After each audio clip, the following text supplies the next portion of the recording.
Hello guys, അപ്പോൾ ഇന്നത്തെ നമ്മുടെ വീഡിയോ എന്താണെന്ന് വെച്ചാൽ ഒരു ഓട്ടോമാറ്റിക് ഫയർ വർക്കാണ് നമ്മൾ ഇന്ന് ഉണ്ടാക്കാൻ പോകുന്നത്, അതും മൈൻക്രാഫ്റ്റിൽ. അപ്പോൾ നേരെ വീഡിയോയിലേക്ക് പോകാം. അപ്പോൾ ആദ്യം നമുക്കൊരു റെഡ് സ്റ്റോൺ വെക്കാം. അതിൻ്റെ കൂടെ നമുക്ക് റിപ്പീറ്റർ വെക്കാം, റെഡ് സ്റ്റോൺ റിപ്പീറ്റർ. പിന്നെ റെഡ് സ്റ്റോൺ വെക്കുക, റിപ്പീറ്റർ വെക്കാം.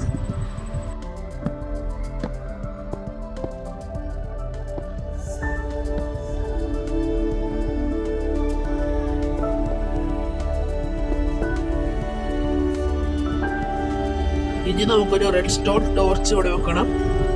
ഇനി ആ റെഡ് സ്റ്റോൺ ടോർച്ച് പൊട്ടിക്കുന്ന അതേ സമയത്ത് തന്നെ നമുക്ക് റെഡ് സ്റ്റോൺ വെച്ച് കൊടുക്കണം. ആൻഡ് നമുക്ക് ഡിസ്പെൻസർ വെക്കാം.